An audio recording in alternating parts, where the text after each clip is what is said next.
السلام علیکم۔ آج میرا آپ سے کویشچن ہے کہ اللہ تعالیٰ نے ہمیں اس دنیا میں کیوں بھیجا ہے؟ ہم دنیا میں کیوں آئے ہیں؟ کبھی آپ نے تنہائی میں بیٹھ کر یہ سوچا کہ میں کون ہوں، میں یہاں کیوں ہوں اور ایک دن مجھے کہاں چلے جانا ہے؟ ہم روز زندہ ہوتے ہیں لیکن جیتے نہیں۔ ہم روز کمانے میں لگے ہیں مگر مقصد بھول گئے ہیں۔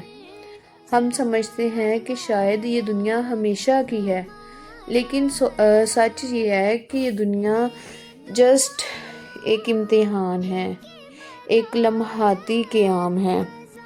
اللہ تعالیٰ نے ہمیں بے مقصد اس دنیا میں نہیں بھیجا۔ قرآن مجید میں اللہ تعالیٰ نے سورۃ الذاریات آیت نمبر 56 میں صاف الفاظ میں فرمایا ہے کہ میں نے جنوں انس کو صرف اپنی عبادت کے لیے پیدا کیا ہے۔ اور عبادت کا مطلب صرف نماز، روزہ، زکوٰۃ نہیں، بلکہ ہر وہ عمل جو اللہ کو راضی کرے۔ ماں کی خدمت، یتیم کے سر پر ہاتھ رکھنا، کسی کو معاف کر دینا، جھوٹ سے بچ جانا، حرام کمائی سے رک جانا اور اپنی خواہشات کو اللہ کے حکم کے تابع کرنا۔ ٹھیک ہے، یہ عبادات کا مطلب ہے۔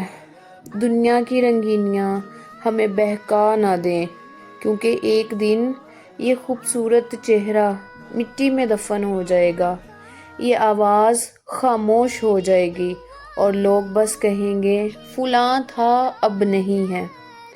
اس دن صرف ایک چیز کام آئے گی، ہم نے اس دنیا میں کیا کیا؟ کیا ہم نے اللہ کو راضی کیا؟ کیا ہم نے دوسروں کی تکلیف کو دور کیا یا ہم نے دوسروں کو تکلیف میں مبتلا کیا؟ کیا ہم اس امتحان میں کامیاب ہو سکیں گے؟ تو یاد رکھیں، دنیا کی ہر ایک چیز فنش ختم ہو جائے گی، مگر جو باقی رہیں گے وہ ہیں جسٹ ہمارے اعمال۔ ٹھیک ہے، اعمال، کیونکہ قرآن مجید میں اللہ تعالیٰ فرماتے ہیں سورۃ آل عمران 185 میں کہ کلو نفس ذائقۃ الموت، ہر نفس نے موت کا ذائقہ چکھنا ہے۔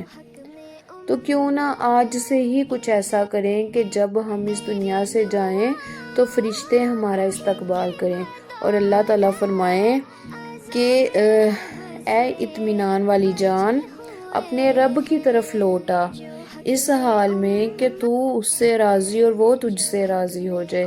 ٹھیک ہے نا، سورۃ الفجر میں اللہ تعالیٰ نے کتنی خوبصورت بات کی ہے، یا ایتھا النفس المطمئنہ ارجعی الی ربک راضیۃ مرضیہ، اے اطمینان والی جان، اپنے رب کی طرف لوٹا اس حال میں کہ تم اس سے راضی اور وہ تجھ سے راضی ہو جائے۔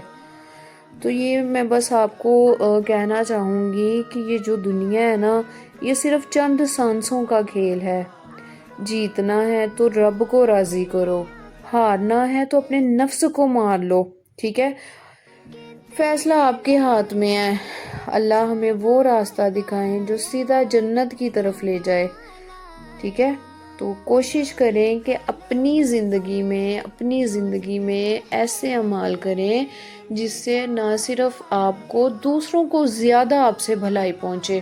ٹھیک ہے، ایسے اعمال کریں جس سے دوسروں کو تکلیف نہ ہو، جس سے دوسرے تکلیف میں مبتلا نہ ہو، ان کی آزمائشیں بڑھنے کی بجائے کم ہو جائیں، ایسے اعمال کریں۔ ٹھیک ہے۔